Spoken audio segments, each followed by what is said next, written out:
I stitched this little bookshelf design earlier this year, and today I'm going to show you my favourite way of backing the hoop to make it look pretty and to also hide the design on the back. If you would like to follow along and back your hoop with me, you will need the following things. You will need a piece of material. I've got a nice patterned cotton fabric. I've got my pinking shears. I've also got some embroidery thread and of course a lovely sharp needle. So the first thing I'm going to do is remove my fabric from the hoop. It's in there very securely, so I'm going to give the screw a good loosen on there. Take my fabric out and remove the bottom hoop, and I'm just going to give it a little bit of a smooth out just where it's got the wrinkles from the hoop. So now I'm just going to take the inner hoop and lay that down on the table, and I'm going to layer my fabric just on top there. It's only patterned on one side, so I'm going to put the pattern facing downwards, and I'm going to layer my design back over the top. Just going to smooth it out and try and get it nice and central on the hoop, and then I'm going to loosen this one off a little bit because it's a little bit tighter where we're adding an extra layer, and I'm just going to squeeze that onto it, giving it a little tidy up because we're a little bit wrinkled where the fabric's a bit loose. So I'm just going to work my way around the edge, just pulling the fabric nice and tight, just so it gives it a really nice smooth finish, and then just give it a little tighten on the fastening. There we go. And then I'm just going to give it another little tidy up as well, just to make sure we've got no wrinkles and the fabric is sitting really nice and smooth in the hoop. There we go, so that's looking a little bit smoother now. I'm just going to give it another tighten just to make sure I've got it in there securely as possible. This hoop has got a little slot for a screwdriver as well, so I'm just going to use that to tighten it a little bit more. So now I'm just going to lay my hoop down on the table, and as you can see we have got a lot of excess fabric around the edge, so I'm just going to grab my pinking shears and I'm just going to cut the blue fabric just so that it's the same all the way around as the cream fabric.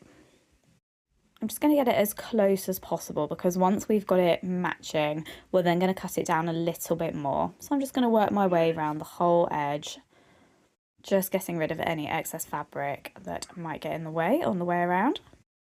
I've tried a few different methods of backing hoops, but I always come back to this one.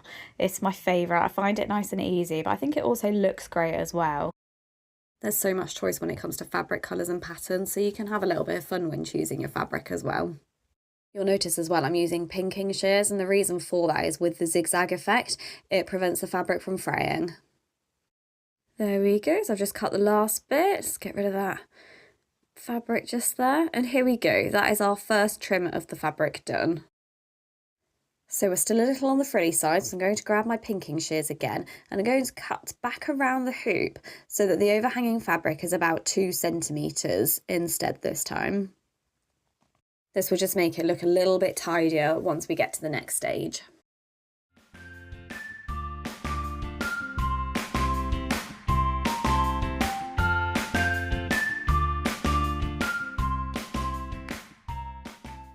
So this is what it looks like after the second trim. It's just a little bit tidier and a little bit less frilly as well. So now I'm going to grab my embroidery thread and my needle. I'm using 6 strands here for this. And I'm going to stitch around the hoop in running stitch. So I'm just going to start here at the top of the hoop, just pushing my needle all the way through, pulling that thread through, pushing the needle back down through the fabric and creating that first running stitch. And then I'm going to repeat this all the way around the hoop.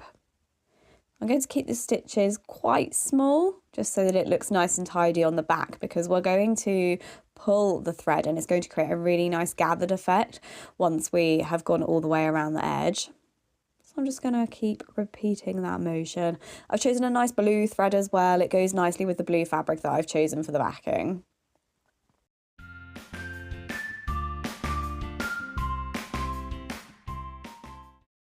So this is the hoop with the finished running stitch. So we've done that all the way around.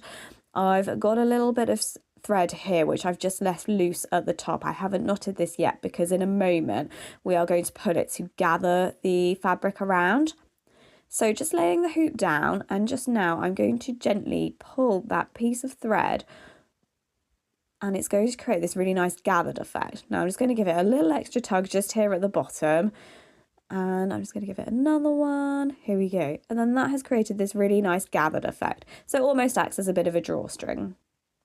So now I'm just going to take this piece of thread that I've got here and I'm just going to separate the strands. There we go.